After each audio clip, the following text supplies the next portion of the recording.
Beans গাছটা দেখেছি যত তোলা হয় তত বেশি ফুল হয়, তাই না? আসছি যেটা বলছিল শুন না, তো জানে নাকি তুই ভিডিও করে পেয়ারা পেকেছে। বন্ধুরা, একটি নতুন ব্লগে আপনাদের সকলকে স্বাগত জানাই। দেখুন সকাল হয়ে গেছে, সকাল সকাল আমি বাগানে গিয়ে কিছু বাগান থেকে ফ্রেশ মটরশুঁটি তুলে নিচ্ছি। নিজের হাতে কোনো কিছু বাগান থেকে নিজেদের সবজি তুলে খাওয়ার মজাই আলাদা। দেখুন বেশ অল্প মটরশুঁটি ধরতে শুরু করেছে। গাছগুলো বেশ ফাঁকা, বেশ ভালো হয়নি, কিন্তু বেশ অল্প রকম মটরশুঁটি দিয়েই চলেছে। তাই অল্প করে তুলে নিয়ে এগুলো একদম ফ্রেশ বাগান থেকে খেয়ে নেবো। এগুলো ওষুধে দেওয়া নেই, তাই এগুলো কোনো ভয়েরও কারণ নেই। একদম নিজেদের বাড়ির তৈরি হলে এটাই হচ্ছে সুবিধা। দেখুন বাগান থেকে আমি বেশ ভালোভাবে মটরশুঁটিগুলো কয়েকটা তুলে নিই।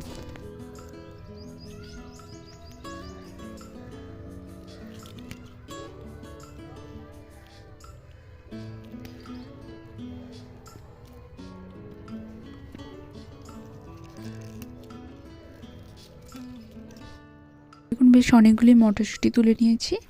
এবার দেখুন এইদিকে অনেকগুলো বিনস গাছও লাগানো হয়েছে। গাছগুলোতে প্রচুর বিনস ধরেছে। বুঝতে পারছি না এগুলো এখনো তোলার মতো হয়েছে কিনা, তবু দেখছি বেশ কয়েকটা বড় বড় আছে, তাই এগুলোও তুলে নিচ্ছি।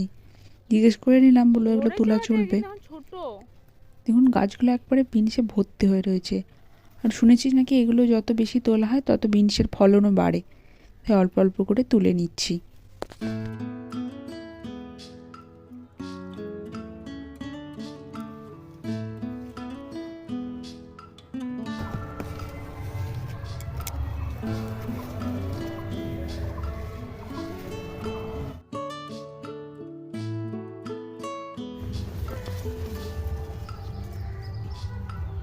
এই সাইজটা তোলে তো।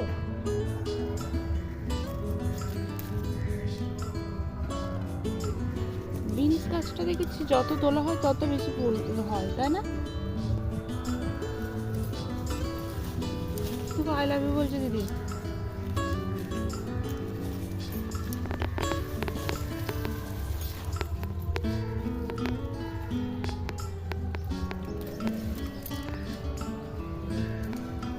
দেখুন কতগুলো বিনস হয়েছে। এটা তো একদিনের সবজি হয়েই যাবে। বেশ অনেকগুলো হয়েছে, এখনও গাছে অনেক ধরে রয়েছে। আবার অন্য একদিন আপনাদেরকে ঘুরে দেখাবো আমাদের বাগানের কত রকমের সবজি ফল সব কিছু রয়েছে। আশা করি এগুলো দেখে আপনাদের ভালোই লাগবে, কারণ এটা আমাদের নিজেদের বাগান এবং বাড়ির সকলে এটা এই জিনিসটাকে খুবই পছন্দ করে, নিজেদের বাগানে এই সবজি তৈরি করা। এবং আমাদেরও খুব ভালো লাগে যে নিজেদের বাগান থেকে সেই সবজিগুলো তুলে সেগুলো ব্যবহার করতে। দেখুন কতগুলো বিনস হয়েছে। চলুন এরপর এগুলো সব কিছু নিয়ে এরপর বাড়ির দিকে যাওয়া যাক। একেবারে বাড়ির কাছে, তাই আমাদের কোনো অসুবিধা হয় না।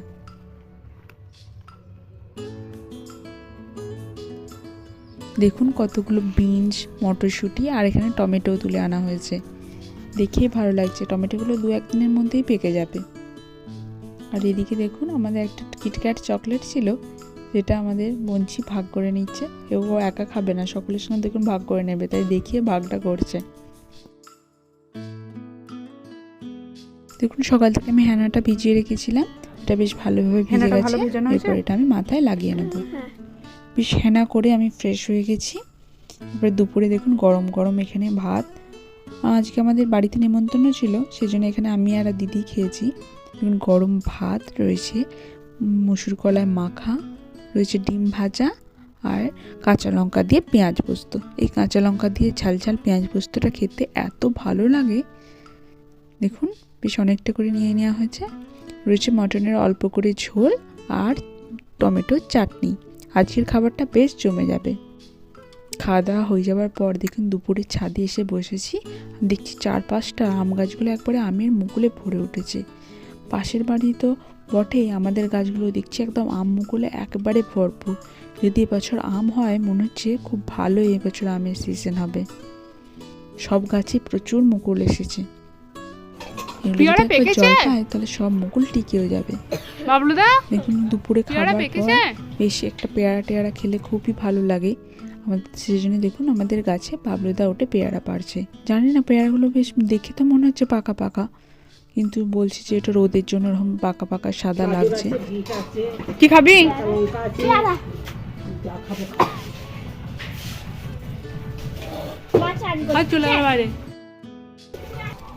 কোথায় যাচ্ছিস?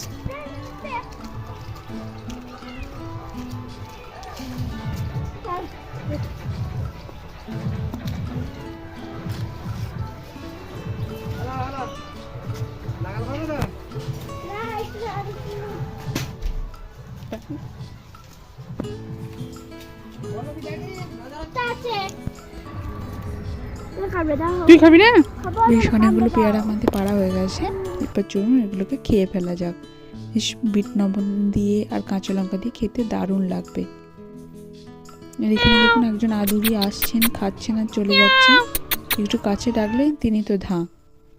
আর এবছর আমাদের কয়েকটা ফুলের গাছ বাইরে থেকে এনে লাগানো হয়েছে। ফুলগুলোর সাইজ হয়েছে দুর্দান্ত। এগুলো সবই দেশি গাঁদার চারা, কিন্তু ফুলগুলো হয়েছে খুবই সুন্দর এবং বড় বড়। দেখে বুঝতে পারবেন না কি জানি না, এক একটা ফুল তো এক মুঠোর থেকেও বড় হবে, এত সুন্দর হয়েছে। আর এদিকে দেখুন দেশি গোলাপের চারাটাতেও প্রচুর ফুল এসছে, খুব সুন্দর লাগছে। আর এই ফুলের গন্ধটাও অসাধারণ। দেখুন আবার এই আদুরেই চলে এসছেন, এবার আস্তে আস্তে খাওয়া দাওয়া করছেন। মনে হচ্ছে কিছুদিনের মধ্যেই ইনি বাচ্চাও দেবেন।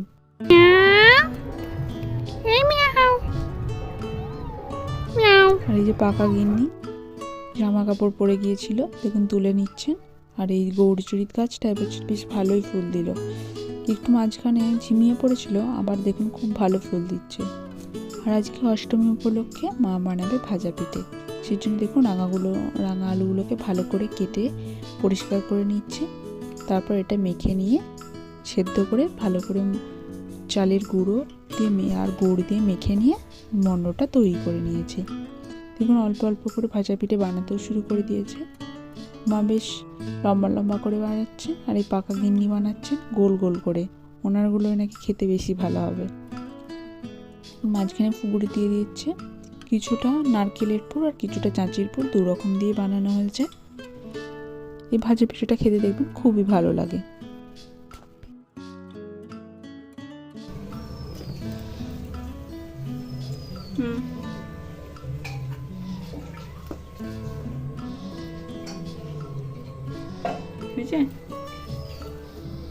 গোল গোল করছো তুমি? এগুলো তুমি খাবে?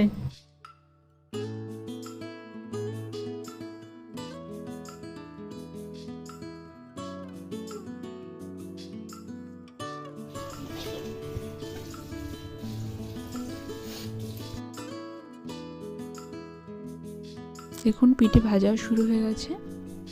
বেশ ভালো করে এটা ডিপ ফ্রাই করা হয়, ডুবো তেলে ভেজে। ভাজা পিঠে একদম রেডি। এটা খুবই টেস্টি হয়, কারণ এটা একদম ডিপ ফ্রাই করার ফলে ওপরটা বেশ ক্রিস্পি থাকে আর ভেতরটা থাকে নরম, আর পুরটা মুখে পড়লে দুর্দান্ত। দেখুন বাবা আজকে জিলিপিও নিয়ে এসেছে। এছাড়াও রয়েছে ভেজিটেবল সিঙ্গারা। এগুলো সবই নাতনির আবদারে হয়েছে। কি খাচ্ছিস? ভেজিটেবলও আছে। খা, একটা ছবি তুলি। খা।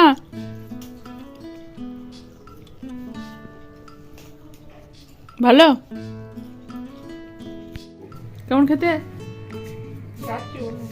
কেমন খেতে?